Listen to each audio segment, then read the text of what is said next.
Hello friends, நான் சாவித்ரி பேசுகிறேன். இன்றைக்கி வீடியோவில் இந்த மே மந்த்துக்கான பட்ஜெட் அண்ட் சேவிங்ஸ் தான் பார்க்க போகிறோம்.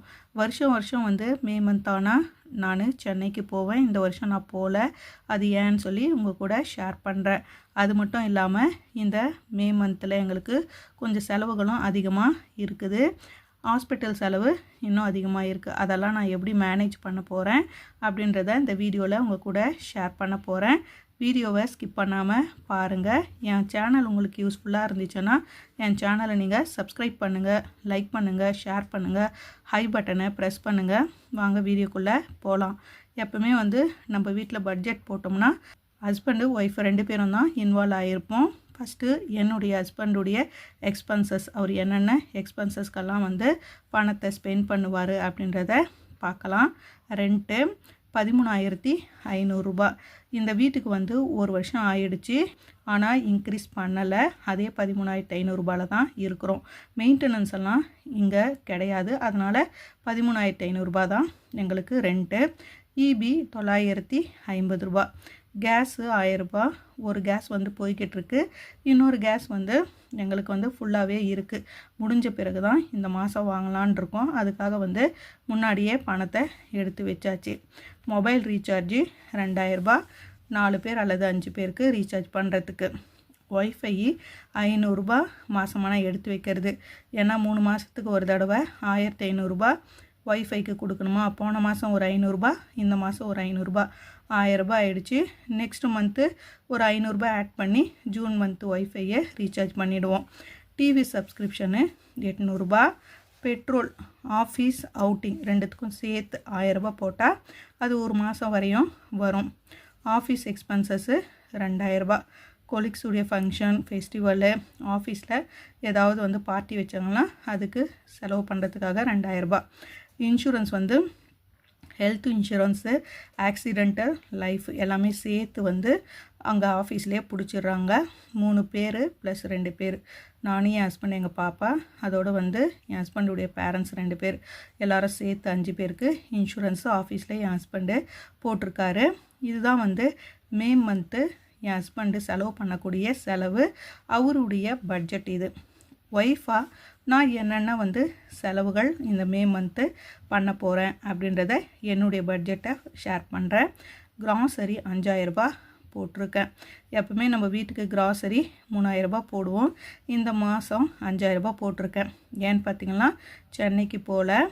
நான் செகண்டாக ப்ரெக்னெண்ட்டாக இருக்கிறதுனால நான் டெலிவரி இங்கே பூனேவே பார்த்துக்கலான்றதுக்காக எங்கள் பேரண்ட்ஸுங்கெல்லாம் இங்கே பூனே வந்திருக்காங்க. அதனால் இங்கே இந்த மாதத்துக்கு கொஞ்சம் கிராசரி அதிகமாகும். அதுக்காக 5000 ரூபா நான் போட்டிருக்கேன்.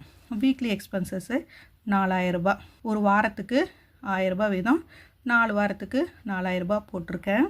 மில்க் பேஸ்கெட் பாலுக்காக 1000 ரூபா ஒரு மாதத்துக்கு. டெய்லி 1 லிட்டர் பால் வாங்குறதுக்காக. வாட்டர் கேனும் 1000 ரூபா போட்டிருக்கேன். ஏன்னா ஒரு வாரத்துக்கு 5 கேனு, 4 வாரத்துக்கு 1000 ரூபா போட்டிருக்கேன். ஸ்கூல் ஃபீஸு 5000 ரூபா. அதை எதையும் ஸ்டாப் பண்ணல. 5000 ரூபாய் எடுத்து வச்சுருவேன். ஹாஸ்பிட்டல் நார்மலாக நம்ம ஹாஸ்பிட்டல் போகிறதுக்காக ஒரு 1000 ரூபாய் எடுத்து வச்சுருக்கேன். டியூஷன் ஃபீஸு 1000 ரூபாய். பாப்பா புது டியூஷனில் சேர்ந்துட்டா. பழைய டியூஷனில் 1200.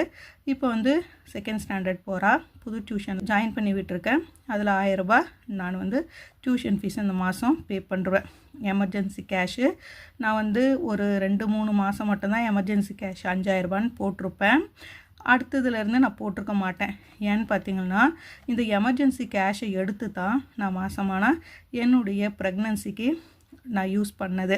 மாதமான ஸ்கேனு, டாக்டர் ஃபீஸு இதுக்கெல்லாம் தான் இந்த எமர்ஜென்சி கேஷு 5000 ரூபாவை நான் யூஸ் பண்ணேன். அதனால் நான் 2 மாதம் மட்டும் காட்டியிருப்பேன். எப்போ ப்ரெக்னென்ட் ஆனனோ அப்போத்துலேருந்து இந்த 5000 ரூபாய் நான் எமர்ஜென்சி கேஷில் காட்டியிருக்க மாட்டேன். இந்த பணத்தை எடுத்து தான் நான் மாதமான என்னுடைய ப்ரெக்னன்சிக்கு நான் யூஸ் பண்ணது. இது ஒய்ஃபாக என்னுடைய மே மந்த்து செலவுகள். இப்படி தான் நான் செலவு பண்ண போகிறேன். இது மாதிரி நம்ம கிராசரி, வீக்லி எக்ஸ்பென்சஸ்ஸு, மில்க்கு இதெல்லாம் அதிகமாக இருக்குது. இந்த அதிகமான பணத்தெல்லாம் நான் எப்படி மேனேஜ் பண்ணேன் அப்படின்றத பார்க்கலாம் வாங்க. சேவிங்ஸில் நான் இந்த மே மந்த்து வெறும் சேவிங்ஸ் அக்கௌண்ட்டில் மட்டும் 1000 ரூபாய் போட போகிறேன். பாப்பாவுக்கு வந்து எஸ்ஐசியில் நான் எந்த அமௌண்ட்டும் போடலை. எப்பவுமே வந்து நம்ம 2000 ரூபாய் போடுவோம் இல்லையா, இந்த 2000 ரூபாவை நான் இப்போது அந்த எக்ஸ்பென்சஸ்க்கு யூஸ் பண்ணிக்கினேன். கிராசரிக்கு 3000 ரூபாய் கிராசரி இல்லையா, அந்த 3000 ப்ளஸ் ஒரு 2000 5000 வந்து கிராசரிக்கு யூஸ் பண்ணிக்கினேன். இந்த எஸ்ஐசியில் நம்ம அடுத்த மாதம் கூட சேர்த்து போட்டுடலாம். இப்போ வந்து நான் வந்து டெலிவரிக்கு போகிறதுனால செலவுகள் இருக்கும் இல்லைங்களா, அதனால் வந்து எந்தெந்த சேவிங்ஸ் எல்லாம் கன்ஃபார்மாக போடணுமோ அதை மட்டும்தான் நான் போட்டிருக்கேன். நம்மளுக்கு வந்து ஒரு மாதம் விட்டாலும் அடுத்த மாதம் போடலாம் அப்படின்ற சேவிங்ஸ் எல்லாம் நான் போடலை. ஃபிக்ஸ்டு சேவிங்ஸ் மட்டும்தான் இந்த மே மந்த்து நான் ஃபாலோ பண்ண போகிறேன். அதனால் வந்து வெறும் போஸ்ட் ஆஃபீஸில் அந்த சேவிங்ஸில் மட்டும் 1000 ரூபாய் போட்டு பாப்பா பேர் போடுறேன். 2000 ரூபாய் இந்த மாதம் கட் பண்ணி அது கிராசரிக்கு யூஸ் பண்ணிக்கினேன். நெக்ஸ்ட் மந்த்து என்கிட்ட பணம் இருந்துச்சுன்னா பாப்பாவுக்கு 4000 ரூபாவாக போட்டுடலான்னு சொல்லிவிட்டு பேங்க் ஆர்டி, நான் பழைய ஆர்டி ஏப்ரல் இந்த மாதம் எனக்கு கட் ஆகிடுச்சு. ஏப்ரல் 27ஓட பழைய ஆர்டி 12 மாதம், ஒரு மாதத்துக்கு 10,000, 1,20,000 ப்ளஸ் இன்ட்ரெஸ்ட்டோட கட் ஆகிடுச்சு. நெக்ஸ்ட்டு மந்த்து நான் மே ஸ்டார்டிங்கே நான் என்ன பண்ணலான் இருக்கேன்னா ஒரு ஆர்டி ஸ்டார்ட் பண்ணிடலான் இருக்கேன். எவ்வளோ செலவு இருந்தாலும் நம்ம ஆர்டியை மட்டும் மிஸ் பண்ணக்கூடாது. ஒன்று முடிஞ்சு அடுத்தது ஸ்டார்ட் பண்ணிடணும்னு சொல்லிவிட்டு நானும் என் ஹஸ்பண்டும் டிஸ்கஷன் பண்ணதுனால மே மந்த்தே நாங்கள் வந்து இன்னொரு ஆர்டியை ஸ்டார்ட் பண்ண போகிறோம். இந்த ஏப்ரல் மந்த்து முடிஞ்சது இல்லைங்களா 27th, இந்த ஆர்டி வந்து எனக்கு மே மந்த்து தான் மெச்சூர் ஆகும். அப்போ தான் வந்து நான் இந்த பணத்தை எடுக்க முடியும். 1,24,000 ரூபாய். அது எடுக்கிறதுக்கு ஒரு மாதம் இருக்குது. அதுக்குள்ளே மே மந்த்தே இன்னொரு ஆர்டி சேல்ரி வந்தவுடனே ஸ்டார்ட் பண்ணலான்னு இருக்கேன். இது வந்து ஃபிக்ஸ்டு சேவிங்ஸு, இதில் எதுவும் நான் கை வைக்கலை. ஃப்ரெண்ட்ஸுக்கிட்ட குலுக்கு சீட்டு போட்டிருக்கேன் இல்லைங்களா, ஏப்ரல் மந்த்தே ஸ்டார்ட் ஆயிடுச்சு. இந்த மந்த்து மே மந்த்தும் அந்த குலுக்கு சீட்டை நான் கண்டினியூ பண்ணுறேன். ஏன்னா வந்து இது ஃபிக்ஸ்டு, இதில் எதுவும் சேஞ்சஸ் கிடையாது. அதனால் 2000 ரூபாய் அப்படியே கண்டினியூ பண்ணுறேன். அடுத்தது பார்த்திங்கன்னா டெப்ட்டுன்னா டிஎம்பி பேங்க்கில் ஜுவல் லோனு, சென்ட்ரல் பேங்க்லேயும் ஜுவல் லோன் இருக்குது.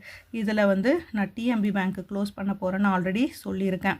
இந்த ஆர்டி இல்லையா, பழைய ஆர்டி, இந்த ஆர்டி எனக்கு மே மந்த்து மெச்சூர் ஆன உடனே நான் போய் க்ளோஸ் பண்ணி இந்த டிஎம்பி பேங்க்கு ஜுவல் லோனை நான் க்ளோஸ் பண்ணிவிடுவேன். அது வரையும் வந்து இது வந்து லைவில் தான் இருக்கும். இந்த மே மந்த்து கூட மே மந்த்து எனக்கு 27ஆம் தேதிக்கு மேலே மெச்சூர் ஆச்சுன்னா அப்போ தான் எடுத்து இதை க்ளோஸ் பண்ணுவேன். Central bank RD, central bank gold loan வந்து அப்படியே போகும். இன்ட்ரெஸ்ட்டு பே பண்ணுவேன் 1750 ரூபாய். இதுதான் வந்து டெப்டுடைய ஸ்டேட்டஸு இந்த மாதம் நான் பண்ண போகிறது. இன்னொரு விஷயம் உங்கள் கூட ஷேர் பண்ணலான் இருக்கேன். கோல்டு சேவிங்ஸு நான் வந்து கோல்டு லாக்கரில் மினிமம் வந்து 2000 ரூபாய் போட்டுக்கிட்டு இருக்கேன் அப்படின்னு சொல்லியிருந்தேன். நான் வந்து இந்த கோல்டு லாக்கரை க்ளோஸ் பண்ணிட்டேன். ஏப்ரல் மந்த்து க்ளோஸ் பண்ணி எனக்கு எவ்வளோ லாபம் வந்துச்சு, கோல்டு லாக்கரில் வந்த அமௌண்ட்டில் என்ன வாங்கினேன்னு சொல்லிட்டு தனித்தனி வீடியோவாக போட்டிருக்கேன். கோல்டு லாக்கரில் போட்டதுனால எனக்கு எவ்வளோ ப்ராஃபிட் வந்துச்சுன்னு சொல்லி ஒரு வீடியோ இருக்கும். இன்னொன்று வந்து கோல்டு லாக்கர்லேருந்து எனக்கு வந்த பணத்தில் நான் என்ன வாங்கினேன்னு சொல்லியும் வீடியோ நான் போட்டிருக்கேன். இந்த மே மந்த்து வர வாரங்களில் அந்த வீடியோ பப்ளிஷ் ஆகும், நீங்களும் பாருங்கள். இப்படி தான் இந்த மே மந்த்தை நான் மேனேஜ் பண்ணலான்னு சொல்லி பிளான் பண்ணி வச்சுருக்கேன். டெலிவரி போகிறதுக்கு முன்னாடி இதெல்லாம் தான் என்னுடைய பிளானு. இதைப்படி தான் வந்து இந்த மே மந்த்தை நான் ரன் பண்ண போகிறேன். என்னுடைய டெலிவரிக்கான பணத்தை நான் எப்படி ரெடி பண்ணேன் அப்படின்றத தனி வீடியோவாக உங்கள் கூட ஷேர் பண்ணுறேன். அது மட்டும் இல்லாமல் என்னுடைய டெலிவரிக்காக நீங்களும் ப்ரேயர் பண்ணிக்கோங்க. இந்த வீடியோ, இந்த டிப்ஸ் எல்லாம் உங்களுக்கு யூஸ்ஃபுல்லாக இருந்துச்சுன்னா என் சேனலை நீங்கள் சப்ஸ்கிரைப் பண்ணுங்கள், லைக் பண்ணுங்கள், ஷேர் பண்ணுங்கள், ஹை பட்டனை ப்ரெஸ் பண்ணுங்கள். Thank you friends.